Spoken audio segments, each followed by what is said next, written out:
Thank you. Good afternoon, members. I'll start this meeting at 2 o'clock. Before we go any further into the agenda, there's some housekeeping rules to read out, and I'll ask my Vice Chairman to do that. Thank you.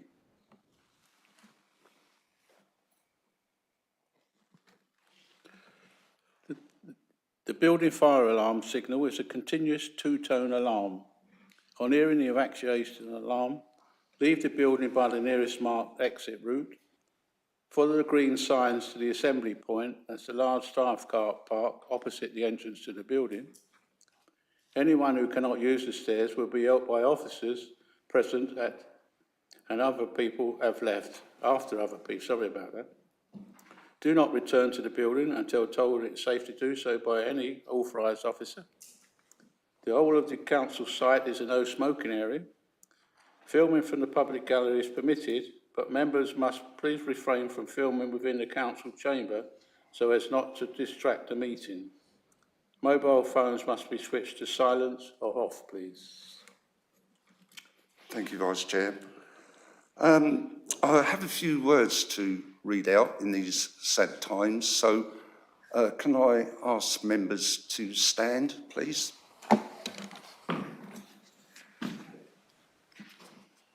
Members, before we start our proceedings today, following the desperately sad loss of our beloved Sovereign, Her late Majesty the Queen, as a mark of respect and to reflect upon the 70 years of her extraordinary reign and dedicated service to the United Kingdom and Commonwealth, would you please remain standing for 2 minutes silence? Thank you.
Before we go into the agenda, by way of introductions, my name is Councillor Dick Swetman, Chairman of this committee.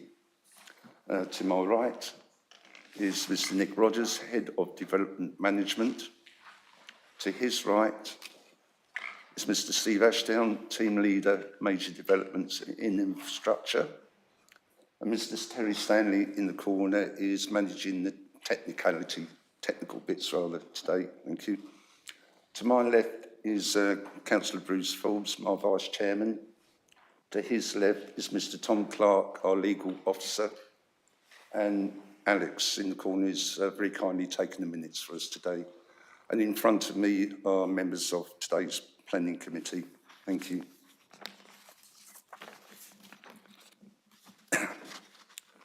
Right, item 1 is to receive apologies for absence. I have one apology from Councillor Marsh. Item 2 is to receive declarations of interest from members in respect of any matter on the agenda. Do I have any? Councillor Jackson. Thank you. In relation to item 6, as part of the Northern Arc development is in the parish of Hurstby Point and Sayers Common, as a member of the parish council, a parish councillor for Hurstby Point and Sayers Common, I'd like to say I do have an interest, although I'm not a member of the planning committee, so I haven't made any commitments to that particular development. Okay, thank you. Item 3 is to confirm the minutes of the previous meeting of the District Planning Committee held on the 16th of June 2022. Do I have any questions? I see none. So members are to vote with the voting buttons on the microphone unit touchscreen. If you do that now, please, when it comes up.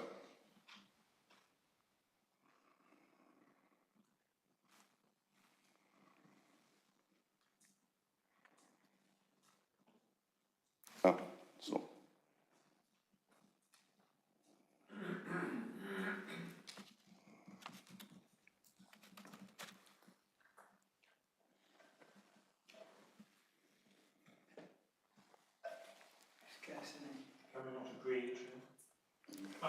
It's come up. Sorry about the delay.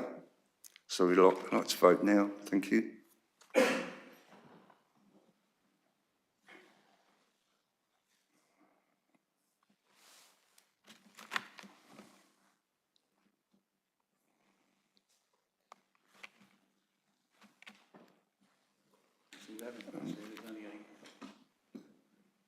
So it's It's only on your screen, Chair. Pardon? I can't see it. No, it's 7 and 1. Yeah, 7 in favour, 1 against. Abstain, beg your pardon. Okay, move on to item 4, to consider any items the chairman agrees to take as urgent business. I have none. And we go on to the first item. Point of order, Chairman, if I may. Yes, Councillor Bear. 7 members at the last meeting, and one of them is absent, so it carries before voting for the minutes.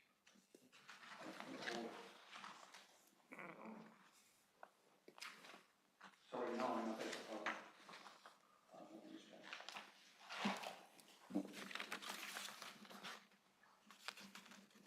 Mr. Clark, is it?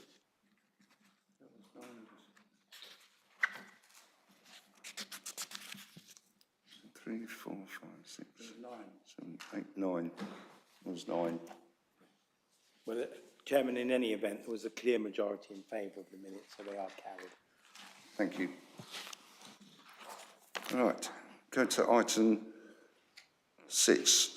First item on the agenda is DM 21 3805, and that is Barber Drive, Copthorne, West Sussex. And I will pass that over to the case officer, Mr. Steve Ashdown, for the introduction. Thank you.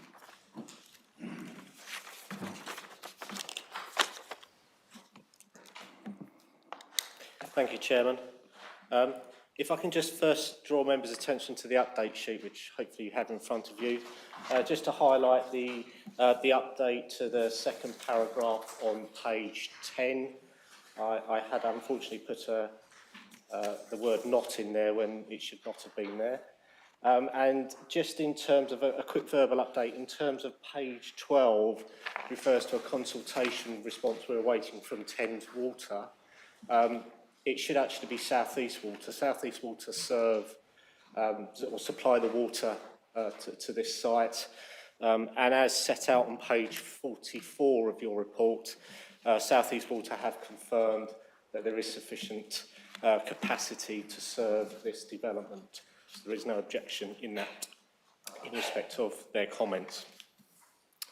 So in terms of the application site, it covers approximately 4 hectares. It sits between the A264, which is to the south of the site, and Barber Drive, which is to the north.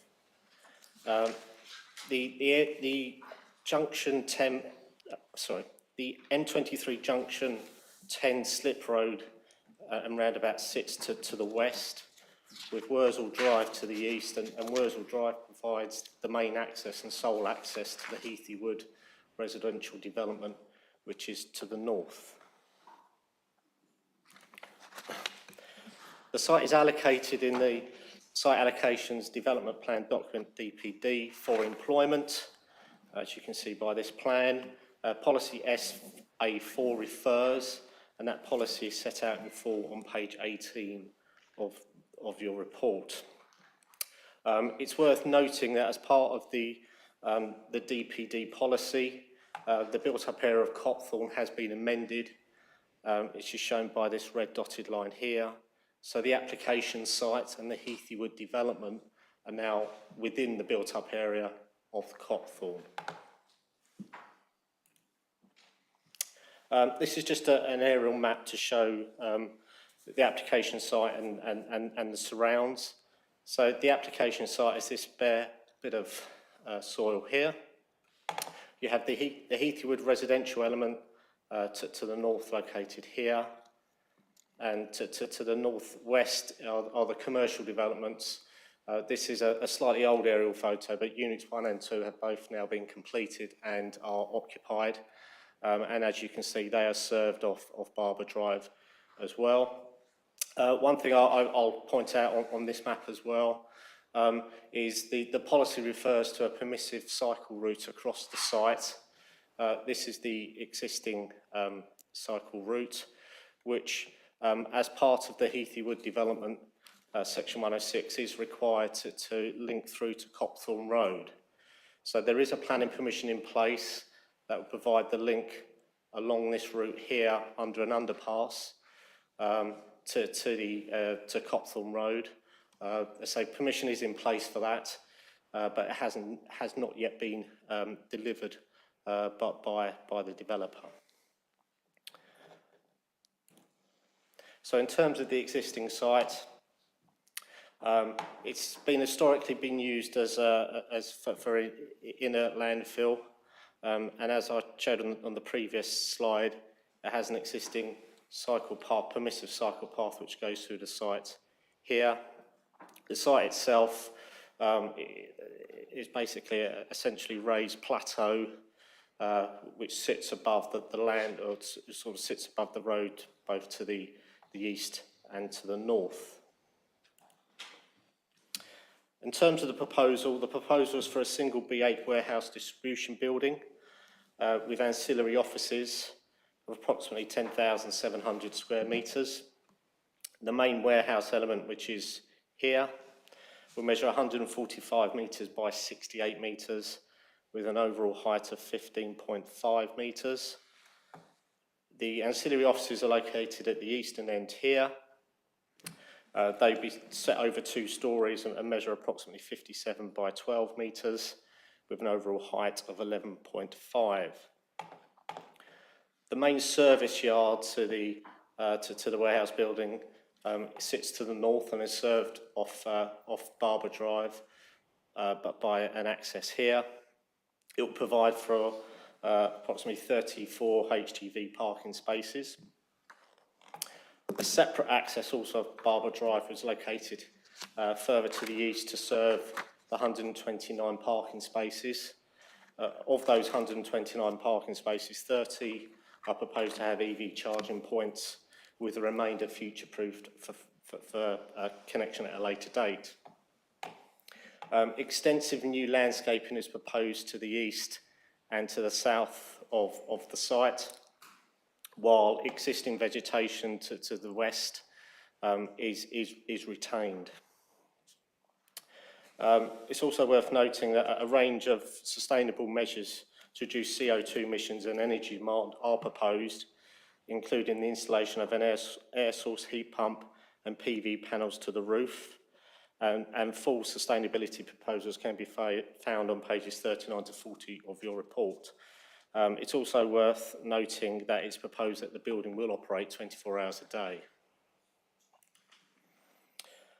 So in terms of the elevation, the building will be a simple rectilinear form cladding, a mixture of vertical and horizontal cladding, with lighter colours on the higher elements of the building, which are proposed to help assist in reducing its perceived height and massing. In terms of the roof, I think you point out in terms of that it's proposed just over 2,400 PV panels will be put on the roof, which gives approximate coverage of just over 4,300 square metres of that roof space will be covered by PV panels. In terms of landscaping, policy SA4 requires a comprehensive landscaping scheme for the site in order to create an appropriate setting and landscape context for the new development. So you can see significant new planting, as I showed previously, is proposed to the east and the south, with reinforced planting also here to the south of the building, with existing vegetation retained to the south and west here. As part of the landscaping proposals, the applicant is proposing to reduce the levels of the site by approximately 2 metres. So the existing land levels can be are shown by this red line through here. So this cross section at the top here is actually, so this is the A264. This is the application site, and currently between the A264 and the application site is quite a significant dip. That's proposed to be infilled with the landscaping that was shown in the southern corner placed upon it. And again, this is a cross section through the site to Wurzel Drive. So Wurzel Drive is here, and as you can see how the buildings will be set down below the existing land level. These further sections, particularly this one at the top, is quite important to show the relationship with the residential properties to the north of the site, which are referenced in the report, in Lankin Way, in the Heathy Wood development. So the application site is here. This is Barber Drive itself, and this is where the residential houses are located. So the residential houses are located approximately 3 to 4 metres below the road level of Barber Drive. That's quite important in terms of understanding the relationship. As you can see, there is existing vegetation that sits outside the application site and is being retained in any event. Just a couple of visuals coming up. So this is a view looking at the office part of the development, with the main warehousing further to the right here. So this will be taken from within the landscaped area on the eastern side of the site. This visualisation is quite good to show you how it sits in the context of all the existing land uses. So you have the existing roundabout in the A264 here, Wurzel Drive, which comes in here, the residential development in Heathy Wood, which is here. Obviously, this has certainly a lot more has been built out since this was taken, and the main residential properties that are affected by the development are located here. So you can see those existing houses which were built at that time, and there's a line of houses which come along here. Barbara Drive here, and then units 1 and 2, which are occupied of the existing commercial development. So just a few photos just to show the context for those members who weren't able to make the visit the other month. So this is looking at Wurzel Drive. So this is Wurzel Drive itself. We have the A264 behind us, and this is the application site here. This is looking towards the A264 from the application site, and this is the dip that I showed you on the cross section, which will be infilled and raised up with the proposed landscaping on top. This is a view looking along Barber Drive itself, looking westwards. So the application site sits here, and the residential properties, which I have some more photos of in a minute, are to the right of the photo. And this is at the other end, looking eastward towards the site. So this is the application site here, and this is where the main entrance for the HGVs will be located. So these are a couple of photos just looking at towards the residential properties that sit to the north of the site. And you can see obviously Barber Drive here, and these are the properties which sit down below. So you can see roughly sort of first floor level is here, sort of in line or just about in line with the road sitting behind that vegetation.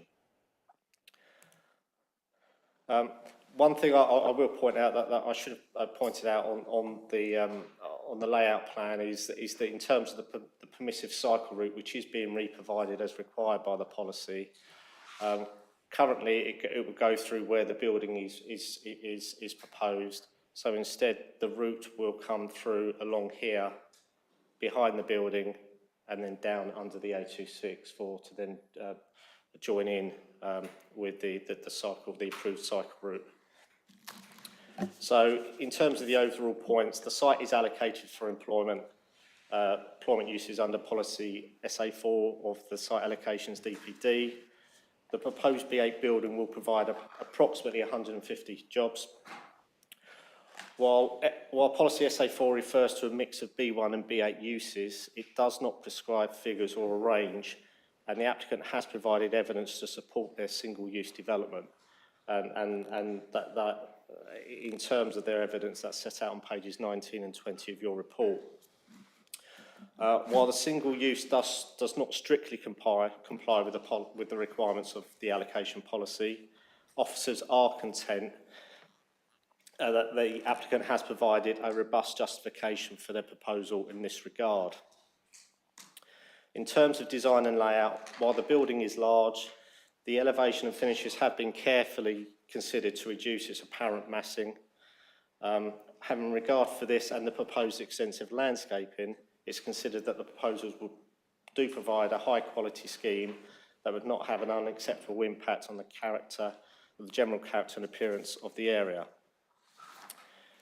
In terms of highway matters, both the local highway authority and national highways have not raised any objections to the proposal in respect of either highway safety issues or capacity issues for both the local and strategic road networks. The proposed development will incorporate a range of measures to improve sustainability, which in addition to the fabric first approach to construction will include an air source heat pump, PV panels and EV charging points. In regard to biodiversity, the proposal will not result in the loss of any significant habitats, and no protected species have been found on site. Taking into account the proposed landscaping scheme, the applicants have identified that the biodiversity net gain will be approximately 39% above the existing baseline. In respect of residential amenity, the relevant test in this instance is set out in policy SA4, which basically states there should be no negative impact on residential amenity. And this is different from the adopted policy in terms of DP26 and in terms of the neighbourhood plan, which again I've set out in the report. And the reason that policy SA4 takes precedent in this instance is because it is the most recently adopted policy. While officers are content that there will be no negative impacts in relation to light and air pollution, it is recognised that nighttime noise from increased traffic movements along Barber Drive will be audible to nearby residents. While there is no evidence to suggest that the noise levels would be unacceptable in its own right, and that is echoed in your comments from your environmental health officer, who has not raised an objection to the proposal. There will still be an impact, and as a result, it's considered that the proposal does conflict with the wording of SA4 in regard to this particular matter. While it's recognised that specific elements of the proposals conflict with the wording of policy SA4 in respect of the single B8 use and the impact of nighttime traffic noise on residents, these matters do weigh against the application. However, it also needs to be acknowledged that the proposal complies with the development plan in all other aspects. In determining applications, regard needs to be given whether proposals comply with the development plan as a whole. It needs to be remembered that proposals do not have to comply with each and every policy. Having regard to all the matters, it's your officer's view that proposal complies with the development plan when taken as a whole, and in light of this, the application is recommended for approval, subject to the conditions suggested in Appendix A of the report, Chairman. Thanks very much, Mr Ashdown. We do have a letter against this application, which Mr Clark will read out. Thank you. Thank you, Chairman. The letter is from Mr Stuart Lever, who is a local resident. Dear councillors, I would like to comment on the additional noise that the proposed site will generate. It has been noted that the potential for noise impact, particularly from nighttime delivery vehicles, is significant. While the report gives a likely noise level, it goes on to say that it's difficult to predict with certainty what the noise levels are likely to actually be. In the technical note, the Stantec dated April 2022, it references the use of soft furnishings to address noise concerns. The environmental officer has also said that residents may feel the need to close their windows at night. Given that not everyone uses curtains or carpets in the modern age, and temperatures that are now being reached in this area of the country, 40 degrees in July, for example, are these really acceptable solutions? It seems like guesswork rather than actually addressing the concerns to push through the application, knowing the environmental officer has concerns with the plans as they stand. It's also been noted that HGV movements on the access road to the existing commercial units is already an issue. Adding a further 100 plus movements overnight is exaggerating the issue rather than addressing it. The plans also show that the bund protecting the residential area from noise of the Copthorne Way would be removed. Loading bays would also face the residential area, unlike the existing units, so the reversing alarms would be a factor, especially through the night. These don't seem to have been factored in or mentioned. There are a lot of non-committal words in regards to how the local residents may be affected, that it is difficult to predict what the impact will actually be, and some noise sources are not factored in. Therefore, I'd appreciate it if the concerns around noise are properly considered. Maybe limiting HGV movements overnight is a better solution, similar to airports limiting flights at night. If the site is intended for commercial use, then an alternative could be smaller units that operate only during the day, increasing the diversity of companies in the area and helping smaller businesses rather than just one corporate business who possibly needs a certain size unit. Thank you for listening, but please consider if you would be happy to closing your windows in homes that are designed to keep heat in, or furnishing your house in a specific way if you lived in one of the properties. Thank you, Chairman. Thank you, Mr Clark. We do have a speaker speaking for this application. That is Mr Steve Molnar. If you'd like to take a seat, and you'll be guided to that. Just to let you know that you have 3 minutes to speak. We have a traffic light system here. When it gets to the amber light, you have approximately 30 seconds. And when the red light comes on, I will very kindly ask you to round up to the nearest sentence, if you please. Please carry on when you're ready.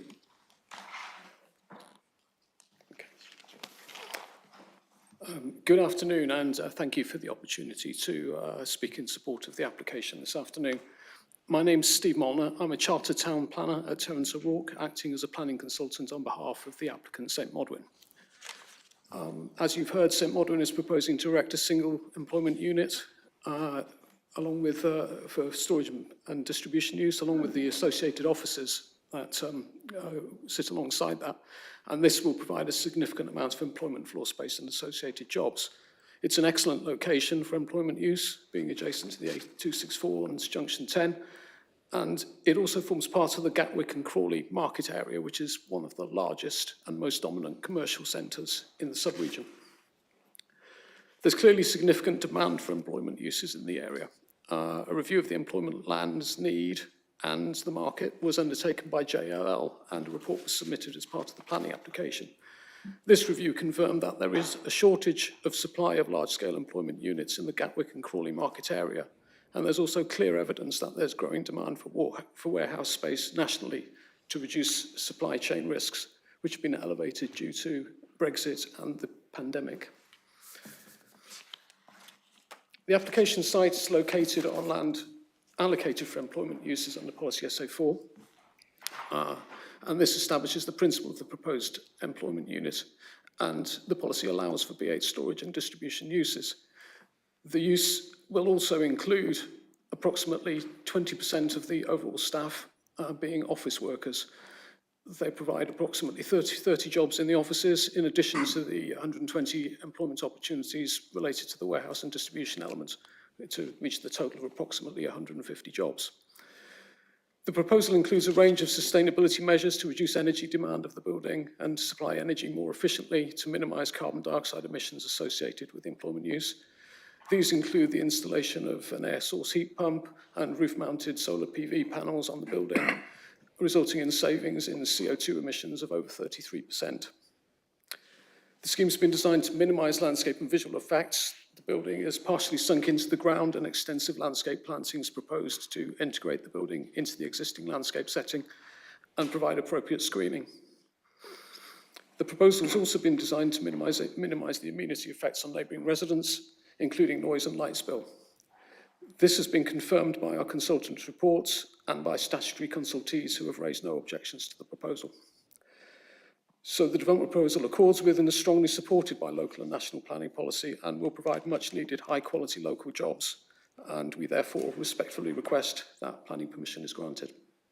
Thank you. Thank you very much.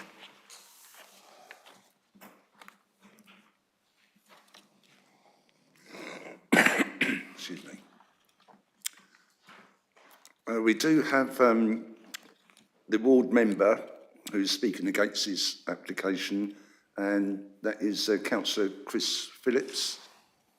If you'd like to take the chair. As normal, you're not timed on this, but I would very kindly ask you to be brief, please.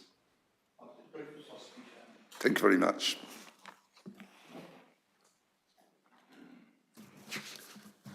Right, thank you, Chairman. Good afternoon, members. Unfortunately, morality is not a consideration when considering planning applications. When the site west of Copthorne was originally submitted in 2013, much was made of the site plan as a whole for this warehouse site being left undeveloped to retain a rural view as you came into Copthorne village from the motorway. And the people that have bought dwellings on the site were sold these on the basis of the original planning application, left this site as a bund, protecting them from the noise of traffic on the 264 and providing them with a sympathetic outlook. Or, in one or two cases, they were told maybe houses would be built there. At various public consultations, it was stressed that this area would not be developed. There are already two B8 warehouses to the west of the site, which generate many vehicle movements per day, many of which are HGV vehicles making bulk deliveries during the night. The application estimates that there will be an additional 117 HGV movements per night. This will generate additional light and sound pollution for the people living on the north of this road, who already have bright lights and noise from the two existing units during the night time hours. And as members will see, this unit is appreciably larger than the two existing units. As one who always sleeps with the window open at any time of the year, I find it incredible that the Environmental Health Officer states that people living in the nearest dwellings will probably have to close windows at night to negate the noise pollution.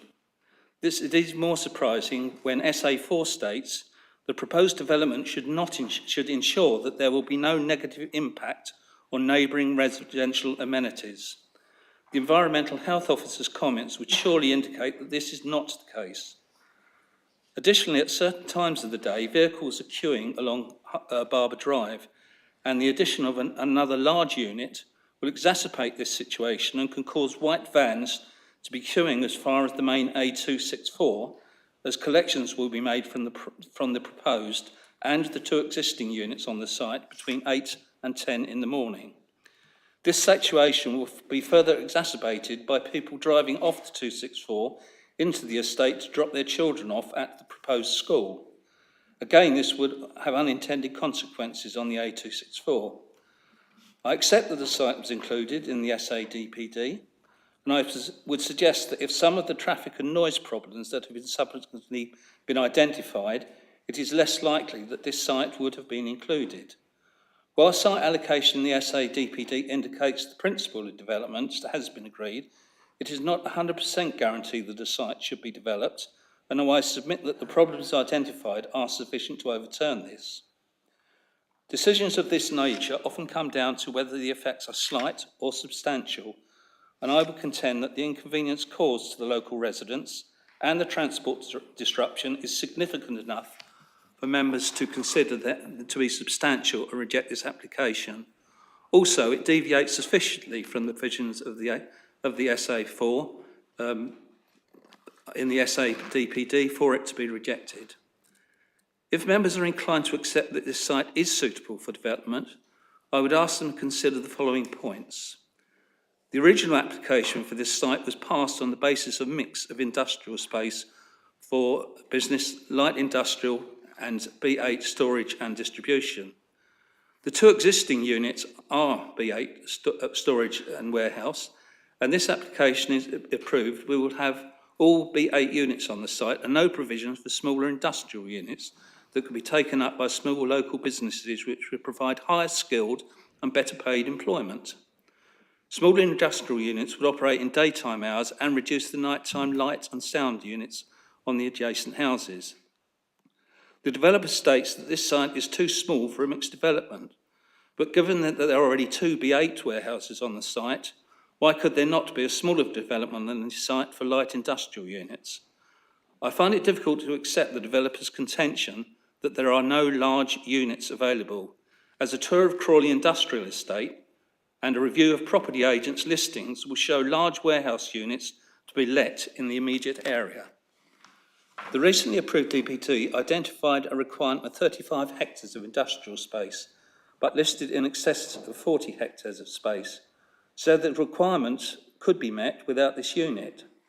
Additionally, an expansion of another industrial site in Copthorne, DM204127 Barnes Court, has given a windfall of an additional 4,000 square metres of industrial space, so Copthorne is already contributing to the additional industrial space. That site wasn't included in the SADPD, so it is actually additional to the 40 hectares that were proposed.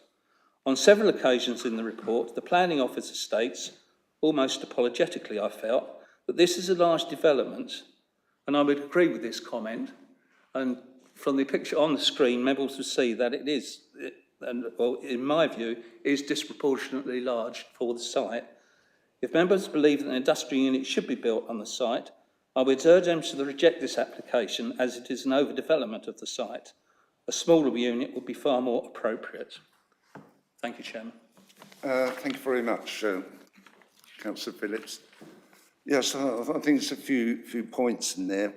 One of them that this site has already been mentioned is already been established through its allocation in policy SA4 of the SADPD. As regards B8 units, I think the applicant has demonstrated that there is a need. The area seems to be saturated with smaller units, so there is a need for this larger unit. Mr Ashton, before I go to the committee members, do you want to take up any points on that? Thank you, Chairman. Just in terms of the issue around the use and the single use, I'll probably just draw members' attention to the top of page 20 and where reference to paragraph 83 of the NPPF. So that paragraph states, planning policies and decisions should recognise and address specific locational requirements of different sectors. This includes making provision for clusters or networks of knowledge and data-driven, creative or high-tech industries, and for storage and distribution operations at a variety of scales and in suitably accessible locations. I think the key thing there is the last bit in terms of accessible locations in terms of a B8 warehouse, then you can't get more of an accessible location in terms of access to the road network than this one, Chairman. Thank you. Members, do I have any questions? Councillor Jackson. Thank you, Chairman. In your report, you did refer to the relocation of the pedestrian and cycle path. It refers to in page 15 of the document. So that's part of the proposals, the existing cycle path will be rerouted around the proposed building. Now, you showed round there where the route will be. Is there any sort of details of that on any documentation, or is it, or is that diagram available somewhere amongst the other documents attached to this particular site?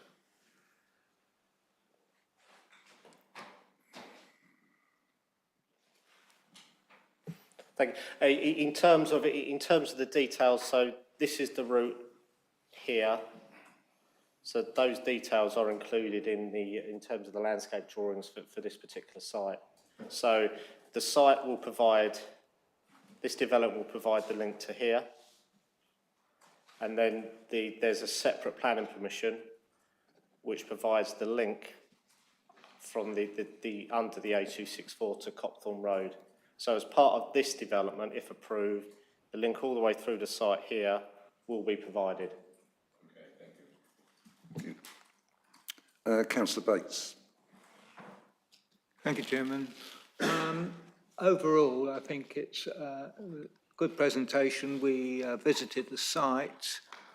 I think it's a very good location for this particular use.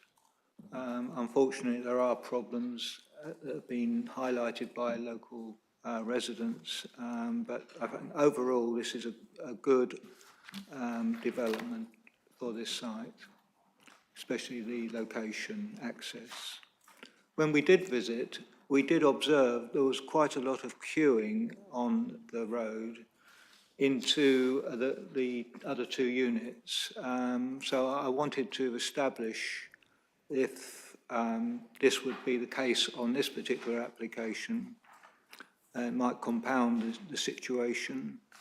And also, what are the level of complaints that we're receiving from the use of the other two units into the residential area?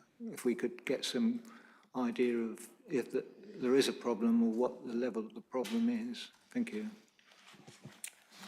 Thank you, Councillor Bates. I don't know whether it had that information on complaints, Mr Ashdown, but I'll build to your knowledge on that. In terms of complaints, the only complaints that I've seen are through the representation. So I haven't been approached from EHO colleagues in relation to an issue, but obviously I'm aware through the representations that we've received.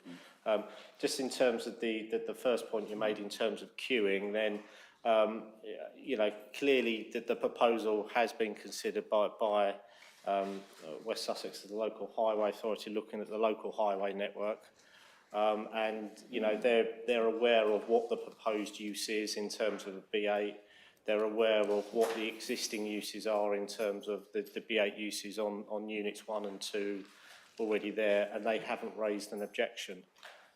So, you know, all I can say on that is, you know, Highways Authority have looked at it and are satisfied that there won't be any capacity or highway safety issues in respect to the proposed development. Thank you. Councillor LeBand. Thank you, Chairman. Got a couple of points, if I may. One's a question, and I'm sure I've asked the question before, but I've forgotten the answer. So, for the benefit of the committee, I'm going to ask it again so that we all know. I'm looking at the application sign. It's very clear. We've got houses to the north. We've got a car park area, and then the warehouse development to the south of it.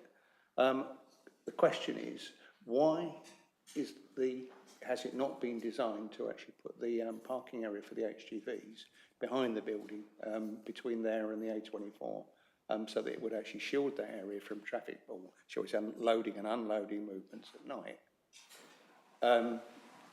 It's a big question, and I'm sure there's big answer, but honestly, I can't remember what it was, so if you could actually refresh us on that. And the other point I wanted to make was regarding the environmental health officer's comments regarding closing windows to keep noise out. I do recall there was an application in Haywards Heath, principally the old bakehouse, which is in the Broadway, and the permission there was actually granted, but it was granted on the basis that the building was fitted with air source heat pumps and the ability to operate air conditioning so that they could actually live in comfort as residents without actually being disturbed by the noise coming in from the outside points such as bars and restaurants. And to me, this is actually the reverse of that, and so I'm cognizant, I do feel for the residents. Overall, there's a lot to like about this, but if we can go back to that question, if I may, please. Thank you. Yeah, thank you, Councillor Ben. Obviously, what you mentioned about the design of the building, well, this is what's in front of us, so this is what we have to decide on. As regards the windows, the environmental officer has raised no objection to that. Mr Ashton, is there anything you'd like to add? Or? Yeah, just in terms of the first point, and you know, it was one of the questions I first asked the developer when I first saw the plans in terms of, you know, meetings that we had in terms of the site layout. Obviously, you would prefer to have the service yard the furthest point away from the residential units, but what you've got to remember is where they're actually getting access from. So access is from Barbara Drive. There is no opportunity to get access from the 264 or the roundabout from it. So access in terms of traffic, and where we're looking at the impact on the residential amenity, it's from the traffic along using Barbara Drive. So whether the service yards were, you know, it was swapped around and the service yard was at the rear, you'd still have the traffic going in front of the properties here along Barbara Drive in order to get access to the site. So, you know, the issue in terms of amenity would still be there. You know, in terms of the environmental health officer's comments, then you know, they're satisfied that in terms of the service yard, I think in terms of a distance, you're looking about approximately 90 metres from the service yard to the residential properties. So in terms of the use in and around the service yard, that isn't the concern from the environmental health officer. The concern is the traffic, the nighttime traffic along Barbara Drive, which would be there in any event, because that's where access has to come from. And it's fair to say that we have pushed the applicants a lot in relation to this issue. We are, you know, you know, clearly we're recognising there is an issue. I think it's also fair to recognise that in terms of the wording of policy SA4, it sets a much lower bar than our normal DP 26, which talks about likely significant impacts. So, you know, in terms of the you know, the issue, you know, it would clearly conform in terms of while there will be audible noise, it clearly is well within the realms of DP 26 in terms of likely significant harm. But when you're looking at SA4 and where we're saying that actually it probably doesn't comply with SA4 on that point, because the bar is set so low that in terms of even one additional lorry could have an impact along there, therefore technically it would not comply with the wording of SA4. So it's levels of degrees that we're looking at. And clearly, as I said, the environmental health officer has looked at a lot of detail at the evidence, and you know, there isn't evidence there to suggest that the issue of residential amenity as an issue by itself is something that we could refuse the application on. Thank you, Chairman. Thank you very much. Councillor Coote. Thank you, Chairman. When this all kicked off a few years ago, and St Modwyn's had a meeting actually in the town hall offices, we were assured that the commercial units would contain some small units. Now, as I see it now, we've got two major units there, and that's it.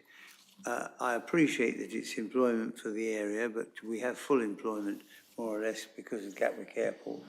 And I don't suppose there's anything we can do about it, but I think it's somewhat disappointing that there aren't smaller units for artisan people who need them. And there's a great need for small units.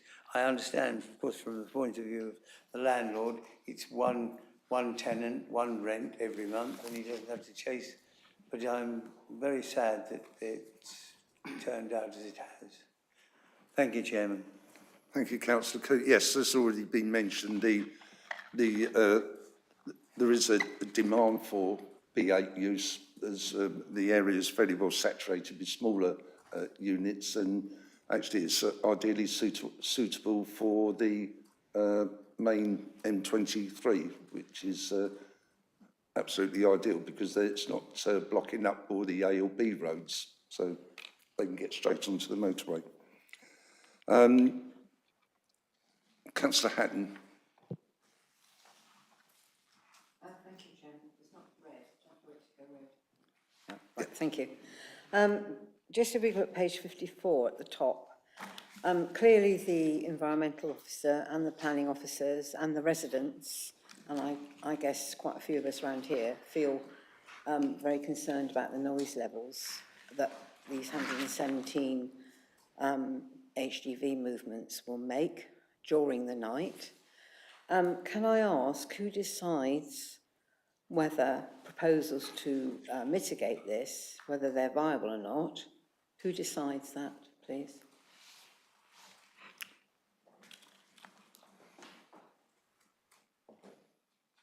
So, well, in terms of, clearly in terms of mitigation, then clearly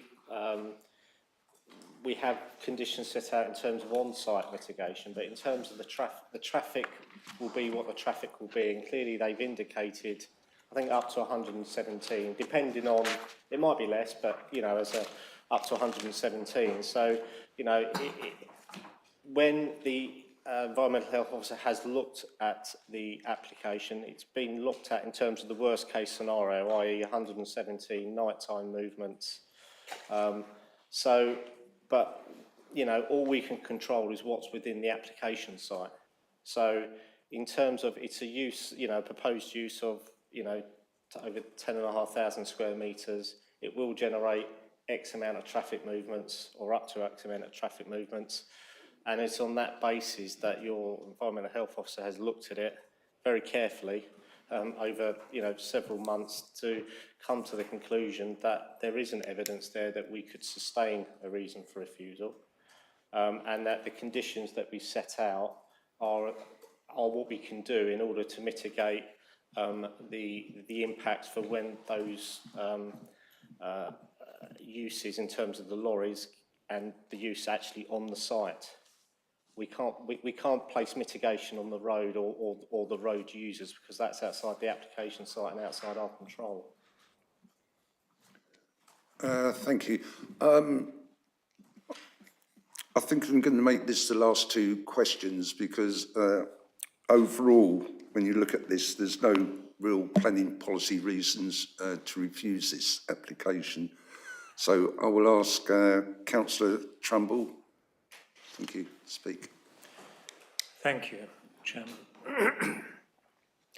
Councillor Phillips mentioned morality in planning. I'm not sure that morality is a material planning consideration, but policies and legislation certainly are. It's been mentioned several times, but the principle of development here is established. It's established under the site allocations DPD. So that's established, it's there. We can't take that away. As I see it, there are two issues here. The first, and we've covered it several times, excuse me, my voice is disappearing. We've covered it several times, and that's the usage. And Councillor Phillips raised it, that we have primarily B8 usage here, rather than the mixed usage that was foreseen. But there are sound reasons for that. It's covered fairly fully in page 20 in the report, and it's been debated. I think we would have difficulty refusing this application on that basis. The second key issue here is noise. That has also been debated.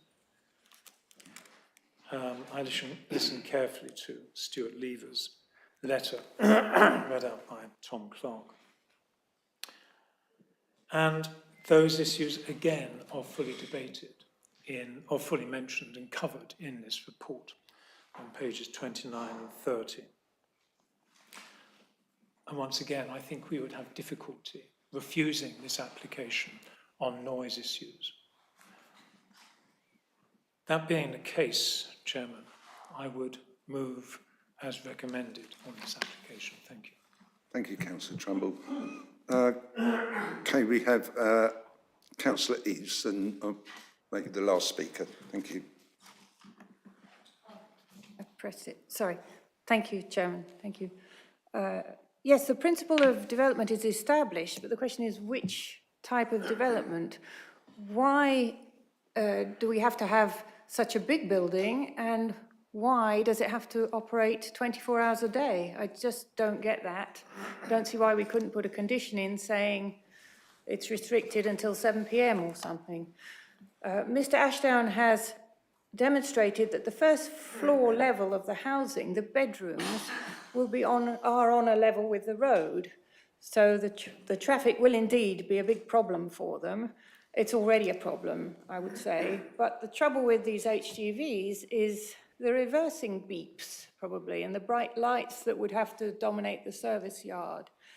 So I'm very convinced by the ward councillor and by Stuart Lever, and I don't think this should be going ahead. Okay for industrial use, okay for B8, but not 24 hours a day and not a building of this size. Thank you. Thank you, Councillor Eves. Well, that's the nature of the application that is before us. It is a building that is operation 24/7. As you read in the report, the environmental officer has no objections to this. There's no objections on the highways grounds. Yes, there will be some sort of disturbance to some of the residents, but overall, there's no reasons to refuse this application as far as I can see. And I think we've gone through a lot of the points from members on this. So I'm now going to go to the vote, subject to the recommendations. Chairman, before you do, I would like to raise a point of order. There's an error on conditions. Okay, on this occasion, Councillor Band, the last question. It's not a question, thank you. It's condition number 9. It's the last 4 or 5 words. It says, and the operation of Gatwick Airport through the attractiveness of birds. The of should be either to, or it should be attraction of birds, not a airport through the attractiveness of birds.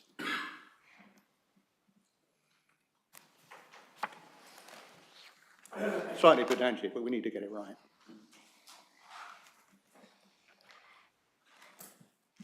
Is it attraction?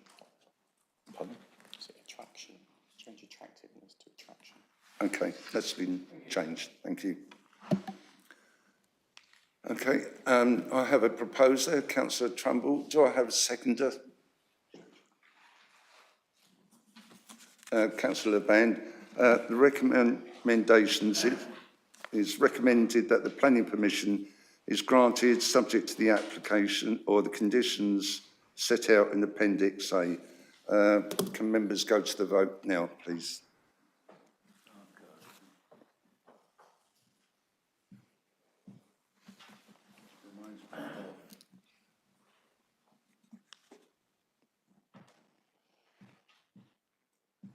So mine close itself off.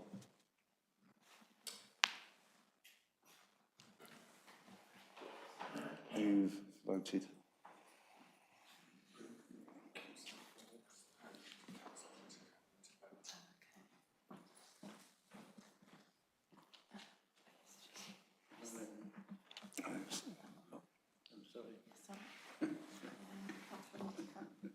Pressing the wrong green. Okay, the vote is now closed, Mr. Clark.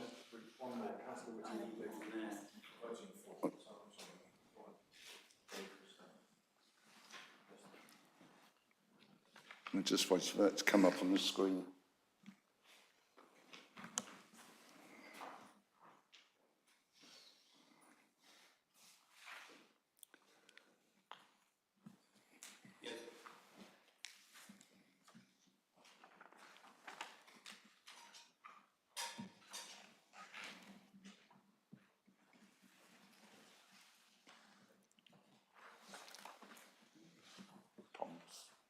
Speakers not gone red. Thank you, Chairman. That was 9 in favour and 2 against, so the motion to approve is carried. Thank you, Mr. Clerk. Okay, before we go to the next application, we're just going to have a change of officers.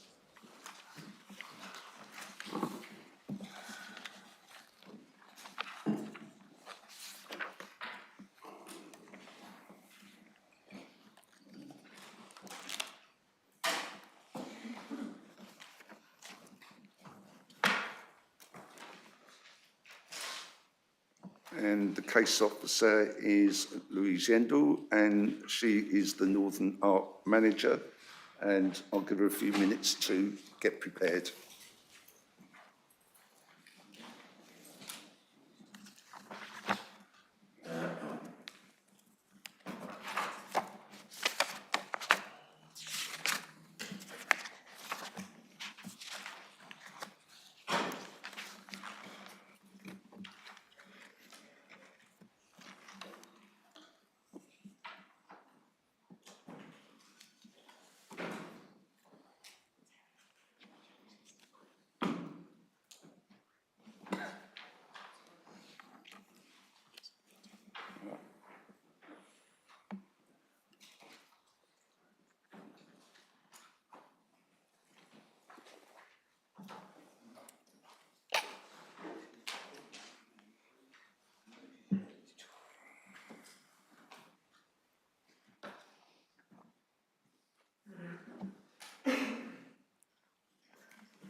Okay, lovely, thank you.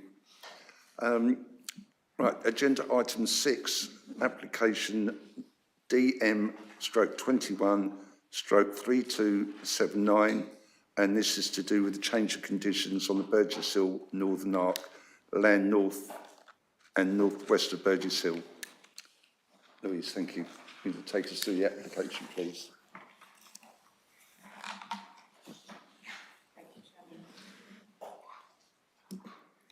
This application relates to the development of Brookley, which members previously know as the Northern Arc. This application is a Section 73 application to amend the main Northern Arc planning permission. So the conditions that the application proposes to amend are Condition 5, which relates to the approved parameter plans, Condition 6, which relates to the development specification and framework and the design guide, Condition 7, which relates to the submission of a design principles statement with reserved matters applications, Condition 11, which relates to archaeological investigation, Condition 22, which relates to sustainable drainage, and Condition 35, which relates to ancient woodland and its buffer zone. The application also proposes to remove Conditions 50 and 51, which relates to a public transport strategy and a phased transport strategy. And finally, the application proposes to add conditions in relation to the delivery of public art. The location plan has been amended as a part of this application, and this proposes to remove the 0.5 hectare area of Bodle Brothers from the application site. Bodle Brothers are located here to the north of the site, just off Cookfield Road. This area of land has been sold to that local business, and there is an economic benefit there for the retention of that business. The housing that was proposed to be located in that area will be distributed across the site, and the number of houses was relatively small and can be easily accommodated within the other areas. There was a condition 35, which prevented any development within 15 metres of ancient woodland. The policy test for development within ancient woodland is that any development resulting in the loss or deterioration of ancient woodland should be refused unless there are wholly exceptional reasons and a suitable compensation strategy exists. The definition of ancient woodland is any area that has been wooded continuously since at least 1600 AD. So this slide shows the areas where there would be encroachment into the ancient woodland and ancient woodland buffer zones. So I'll start over here in the west. This area is proposed to encroach into the ancient woodland buffer zone with an embankment and drainage associated with the Western Bridge, which is part of the main Northern Arc Avenue, which runs through the site from west to east.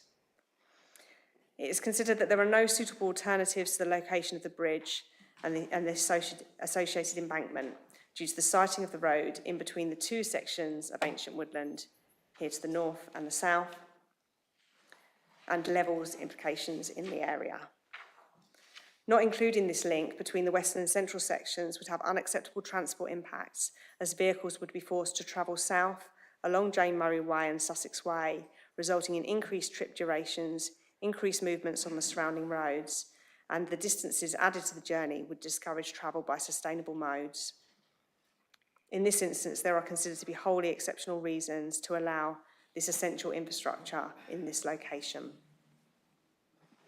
Turning to the east of the site, over here, there are improvements to existing footpaths which are already within the ancient woodland buffer zones. So Freaks Lane, which is here, would be upgraded to be suitable for equestrian users and cyclists, as well as pedestrians, becoming part of the Burgess Hill Green Circle. This existing footpath to the north of the site here would be upgraded for pedestrians. These are both key links for sustainable travel modes, and any alternative routes would require diversions of the existing public rights of way. There are no suitable alternatives for these to be rerouted. The area here is heavily constrained by ancient woodland in the north and the east, the river which runs across Freaks Lane to the north, and the proposal for the secondary school, which is located here in the north of the site. These routes are essential to ensure sustainable access around the development, and Freaks Lane in particular is a key link in the aspirations of Burgess Hill to complete the green circle around the town.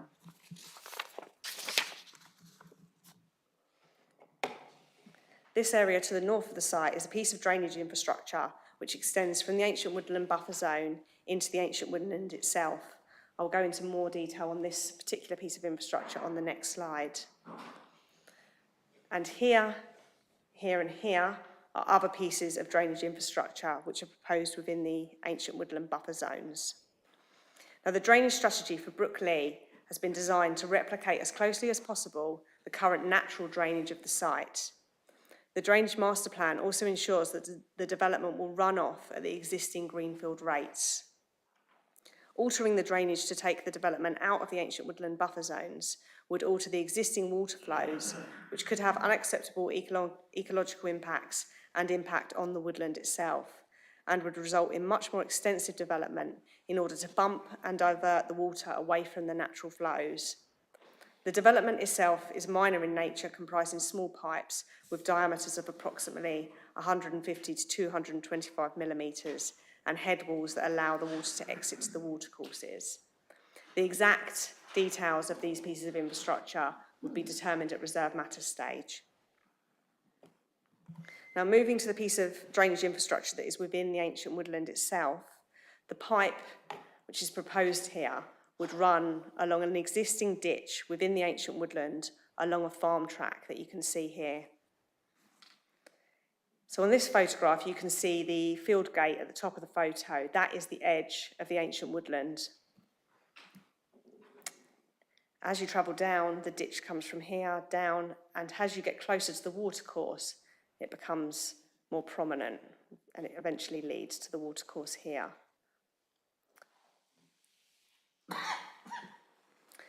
So pipework would be located in this location to control the water flows, although it's noted that there will have already been disturbance to the soils in this location from the established use of this farm track. In all the instances of drainage infrastructure, it is considered that there are no reasonable alternatives and the development itself has kept to a minimum. Where there is loss to ancient woodland, as there will be in this location, a compensation strategy would be secured at reserve matter stage.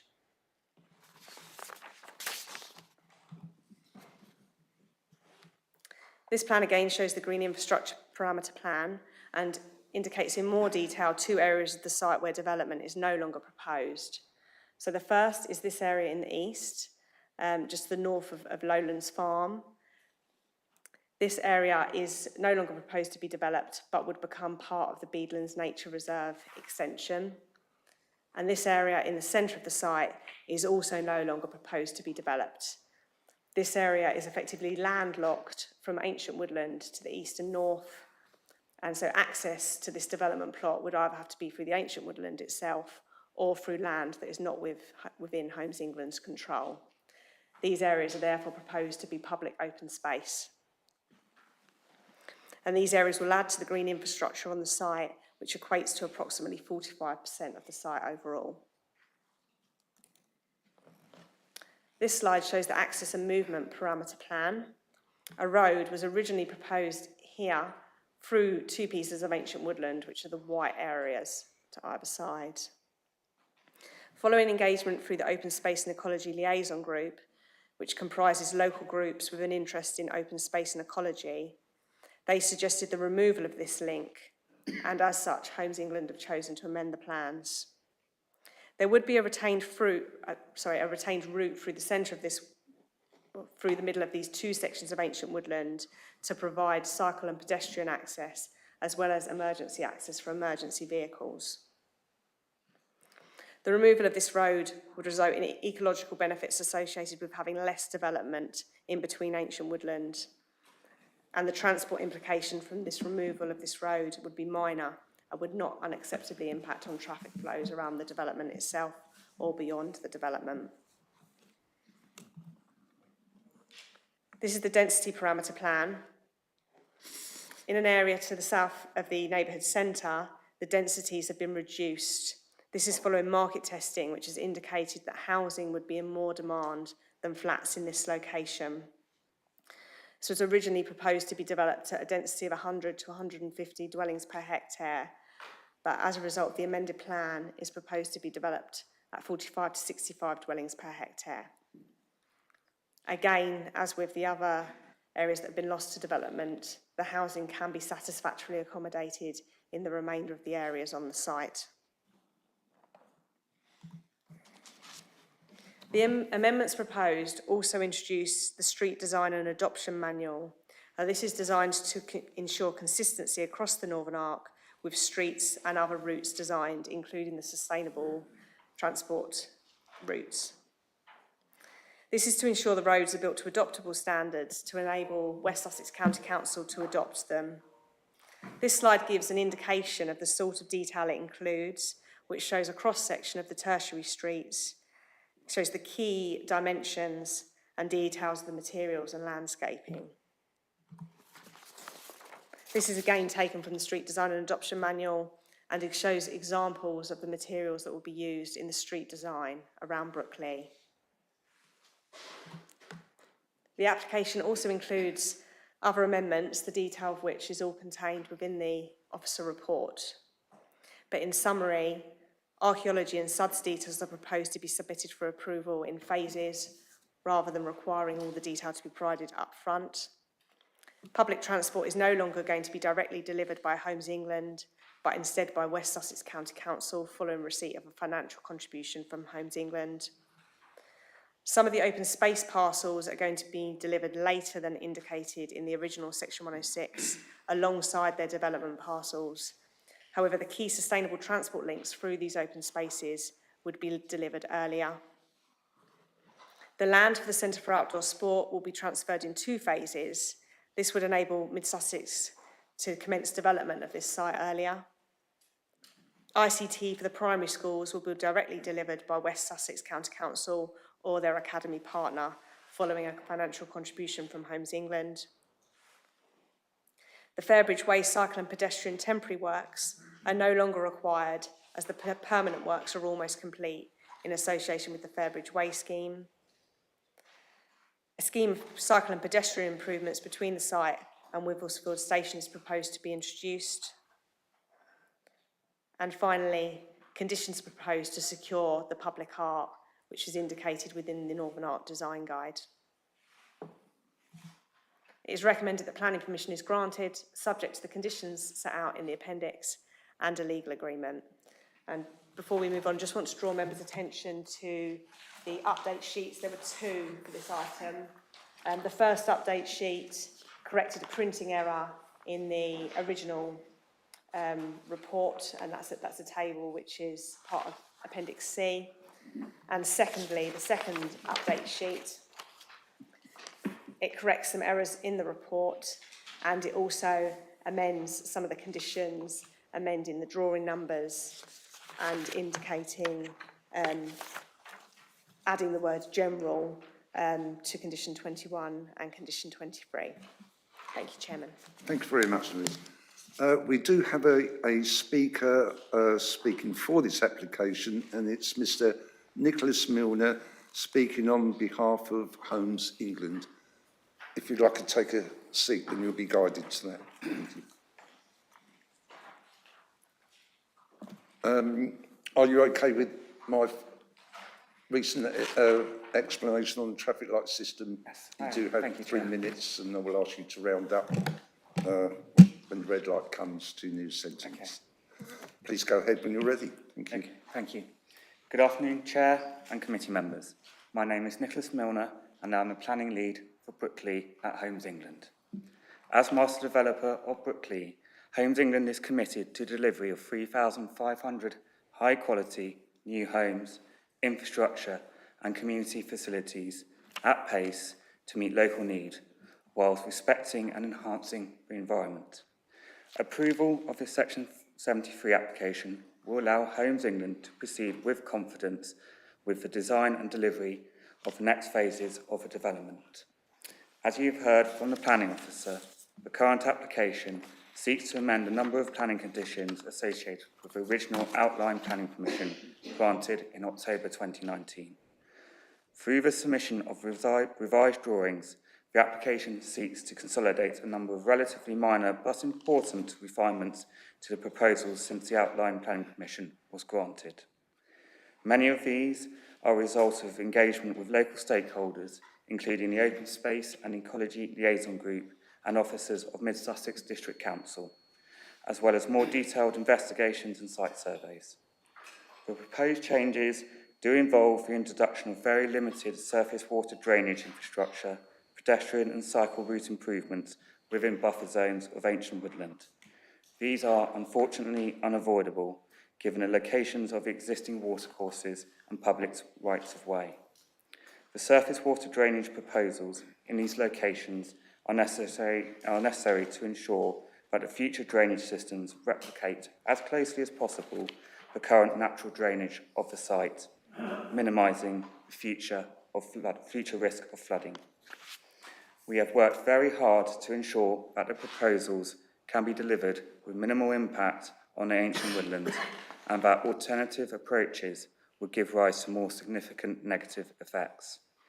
The application also proposes 2 new planning conditions relating to delivery of public art within each of the 3 new neighbourhood centres.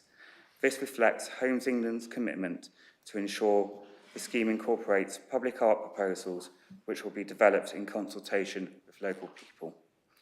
In summary, the current application seeks approval for a number of changes to the proposals and amendments to planning conditions which are a consequence of the evolution of the scheme consented in 2019.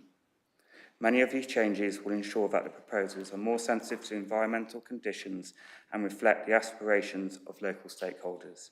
I commend this application to the Planning Committee. Thank you for listening. Thank you very much. Before I throw this open to members for discussion, on the development on this scale, there's bound to be changes and maybe some conditions like we've just been presented here this afternoon to change. And I know members may be concerned about the 56-metre drainage pipe within the ancient woodland. but that is really, I think, necessary, as we've heard. And really what members have got to bear in mind is that the water must flow as near to its natural course as possible. And because of that, the ecological impacts will be minimised. So that would be a good thing if we didn't do that. So I will throw that open to members if I have any questions. I don't have, okay, they're all coming through now. Councillor Band. Thank you, Chairman. I've got quite a list, actually. Thank you very much. I'll be as brief as I can because I've got them written down. Page 73, but it's the first time I hit it, was the Bodle brothers. I appreciate there's going to be an economic benefit by maintaining that employment space. However, I do recall that as part of the application, there was a CPO put on there to actually buy it. So it's obviously being sold back. Is there any other reason why that's happening, to justify that? Shall I carry on and give the complete list, or do you want to Louise, go do you one want at a to time? ask each one as we go? I think that might be better. So as far as I'm aware, there isn't any other reason for selling it back other than that Bodle brothers wanted to retain their. Okay. I did expect there to be more than that, but anyway, that's my fault. The public art, which the Homes England Nicholas Milner referred to, and that will go down to public choice. Can I actually ask how that public choice will be exercised, whether it will be for a referendum, a consultation, or town council? How's that going to be achieved? Would that be in the reserved matters? So there is actually a condition, or two conditions that have been attached to the consent. They're actually conditions 50 and 51, and they secure a public art delivery strategy. So all that information will be secured through the discharge of those conditions. But it is expected that there will be consultation with local groups, with the town council, and that will all need to be set out in their delivery strategy for the public art. Thank you very much. Councillor Laban, just on your first question, as far as I'm aware, the council was never involved in any CPO about the Boodle Brothers land. It was merely an arrangement that Homes England had them, and obviously they've renegotiated where they got to previously. Thank you, Mr. Clark. Clarification. Page 91, we've come to the ancient woodland buffer. My question is actually that it identifies a compensatory measurement of 30. And I'm just kind of curious, really, as how that quantum was actually decided. It's not this first time I've seen it happen, and to be quantified in that manner. So my question is, how was that decision or that a recommendation quantified and made? Thank you. So that is actually a recommendation by the council's ecology consultants.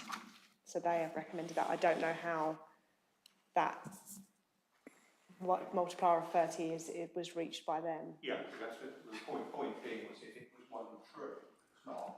I can see it in its place, but because it's the measurement of that 56-metre ditch is going to be down to an expert. I'm kind of curious what 30 times that damage looks like, but I'll look forward to seeing that under reserves matters in due course. The page 102 refers to the ICT contributions, and they would be, if I can get this right, get to the right question, the introduction of, where is it? Right, so the second one down, place the direct delivery of ICT provision for the primary schools with a financial contribution improvements. Now, the question is that if generally with IT, if it's put in terms of infrastructure, you're looking at cabling, which may or may not be old-fashioned by the time that school's built. But if in terms of actually providing the information communication technology for those schools, is that going to be an afterfare? And how will that manifest itself? In other words, how can we trust it to happen in the best way possible? It's an odd one, but I've not seen that happen before in that way for a school at this stage. And I don't have any more questions, apart from the spelling mistake on page 71 for Councillor Trimble. Thank you. Thank you. Just to go back to your previous question about the compensation, so ancient woodland loss can relate to the soils itself. So whilst the pipe will be down the ditch, they will need to compensate for that area elsewhere, and that will need to include tree planting, even though there aren't trees in that particular location at the moment, because the idea is that you improve the ancient woodland as it exists at present. Moving on to the ICT, it's my understanding that there will be infrastructure in the building itself, but it is the computer systems that will be delivered through the financial contribution, which are much more a choice of the academy that goes in, whereas the original legal agreement required Homes England to deliver the computers themselves, etc. So Homes England and West Sussex have come to the agreement that actually this would be better delivered by either West Sussex or the academy partner. They may have existing computers, etc., that they like to use, and so the financial contribution works better for them. Thank you. Thank you very much. Councillor Jackson. Thank you, Chairman. The green circle is an important feature of this area of countryside around the development, and it's quite important that the public have access through that green circle. I'm quite happy with the fact that the green circle goes through the buffer zone to the ancient woodland, but it's essential to keep the green circle as an important feature. So, so that's that factor. Secondly, of course, there's a lot of detail on this particular document. A lot of it is actually just slight improvements to the original sort of outline planning commission, and I'm going to, in fact, vote in favour of this application. Thank you very much, Councillor. Councillor Bates, please. Thank you for this management report. It's very good.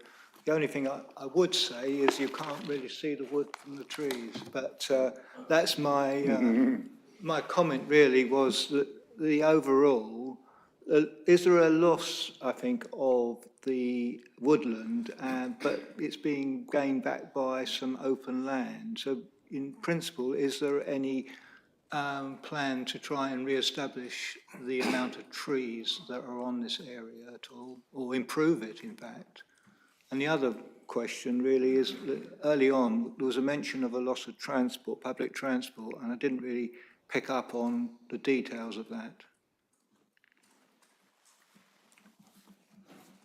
Yep, please, would like to take Thank you. So in relation to the trees and the landscape, the loss of the ancient woodland itself, which is where the pipe will run through the access track, there will need to be compensation for that with additional tree planting.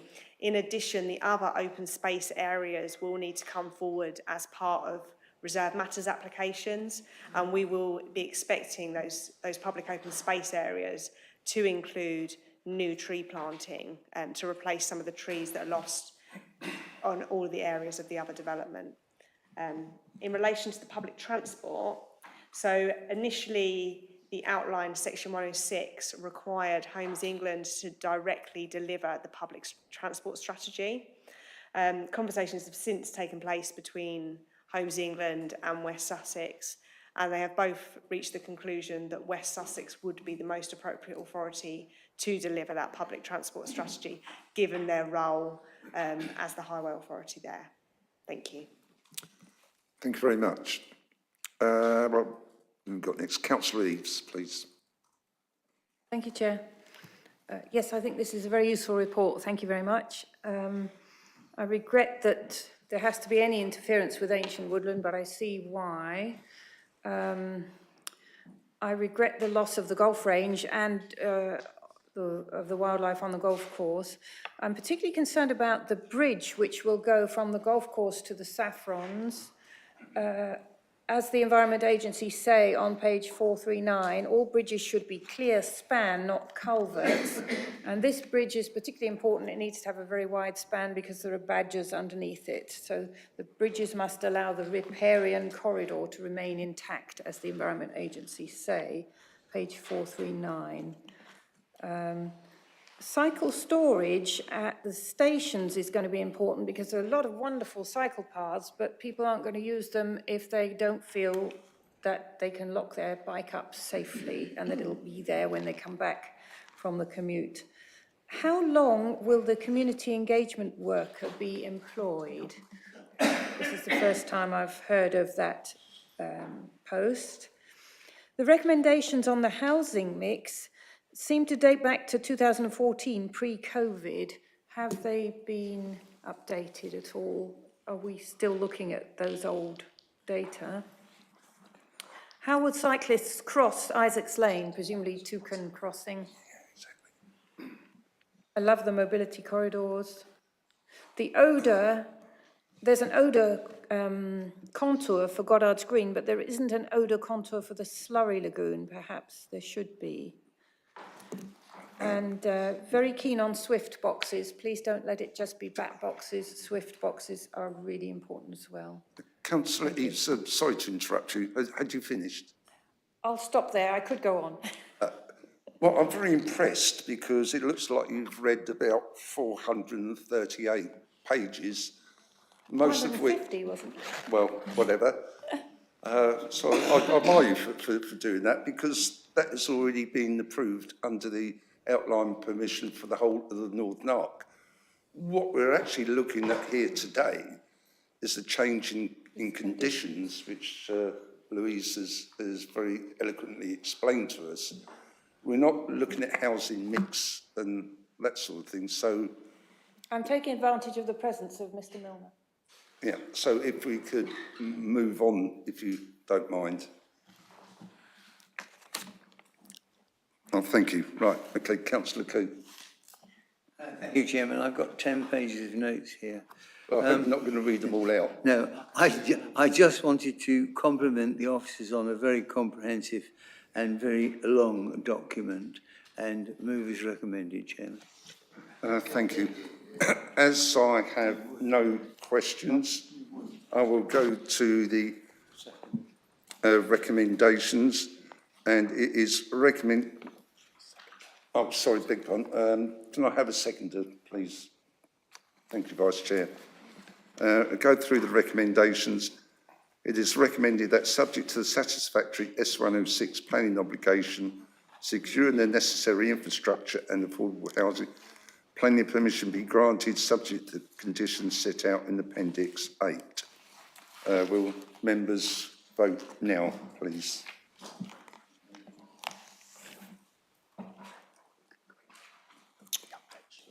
Oh, beg your pardon, and also the legal agreement on the update sheet. Sorry, I missed that one. Thank you. And you've got a unanimous vote, Chairman, 11 in favour and none against and no abstentions. So that is carried. I will move to, just bear with me, item 7 on the agenda. Questions pursuant to Council Procedure Rule 10.2, due notice of which has been given. I have none, and I close this meeting at 3:31. Thank you, members, for attending.